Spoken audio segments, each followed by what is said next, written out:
ಎಲ್ರಿಗೂ ನಮಸ್ಕಾರ. ನಾನು ಉಮಾಶಂಕರ್ ಯಾದವ್ ಅಂತ, ಕರ್ನಾಟಕ ರಾಜ್ಯ ಯಾದವ್ ಸಂಘದ ಪ್ರಧಾನ ಕಾರ್ಯದರ್ಶಿ ಹಾಗೂ ಸರ್ಕಾರದ ಅಧೀನ ಕಾರ್ಯದರ್ಶಿ ನಿವೃತ್ತ.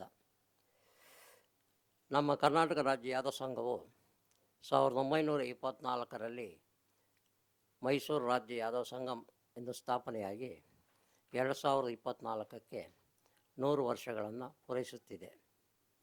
ಈ ಸಂದರ್ಭದಲ್ಲಿ ಕರ್ನಾಟಕ ರಾಜ್ಯ ಯಾದವ ಸಂಘವು ಶತಮಾನೋತ್ಸವವನ್ನು ಹಾಗೂ ಶ್ರೀ ಶ್ರೀ ಶ್ರೀ ಯಾದವಾನಂದ ಸ್ವಾಮಿಗಳ 16ನೇ ವರ್ಷದ ಪಟ್ಟಾಭಿಷೇಕವನ್ನು ಬೆಳಗಾಂ ಜಿಲ್ಲೆಯ ಚಿಕ್ಕೋಡಿಯಲ್ಲಿ ಆಚರಿಸಲು ಸರ್ವ ಸಿದ್ಧತೆಗಳನ್ನು ಮಾಡಿಕೊಳ್ಳಲಾಗುತ್ತಿದೆ. ಇದಕ್ಕೆ ಸುಮಾರು 1 ಕೋಟಿ ರೂಪಾಯಿಗಳ ವೆಚ್ಚವನ್ನು ಆಗುತ್ತದೆ ಎಂದು ಅಂದಾಜು ಮಾಡಲಾಗಿದೆ. ಕರ್ನಾಟಕ ರಾಜ್ಯ ಯಾದವ ಸಂಘವು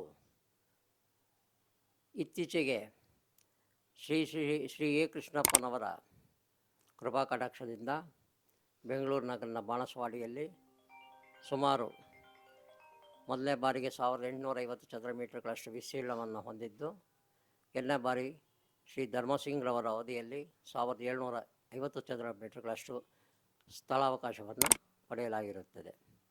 ಈ ನಿವೇಶನದಲ್ಲಿ ನಾವು ಈಗಾಗಲೇ ಒಂದು ಸಮುದಾಯ ಭವನ, 2 ಪಾರ್ಟಿ ಹಾಲ್ ಹಾಗೂ 26 ಕೊಠಡಿಗಳು ಉಳ್ಳ ಭವ್ಯ ಭವನವನ್ನು ನಿರ್ಮಿಸಲಾಗುತ್ತಿದೆ.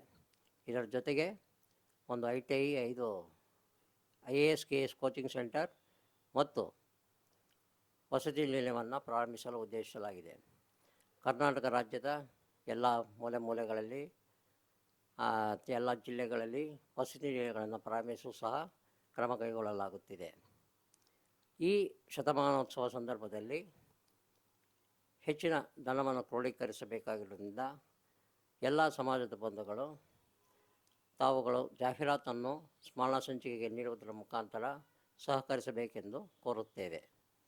1 ಪುಟಕ್ಕೆ 1 ಲಕ್ಷ ರೂಪಾಯಿ, ಅರ್ಧ ಪುಟಕ್ಕೆ 50,000, ಕಾಲು ಪುಟಕ್ಕೆ 25,000 ರೂಪಾಯಿಗಳಾಗಿರ್ತವೆ. ಈ ಶತಮಾನೋತ್ಸವವನ್ನು ಹಾಗೂ ಪಟ್ಟಾಭಿಷೇಕವನ್ನು ಅತಿ ವಿಜೃಂಭಣೆಯಿಂದ ಆಚರಿಸಲು ರಾಜ್ಯದ ಮೂಲೆಗಳಿಂದ ಎಲ್ಲರೂ ಬಂದು ಸಹಕರಿಸಬೇಕೆಂದು ತಮ್ಮಲ್ಲಿ ವಿನಂತಿಸುತ್ತೇನೆ.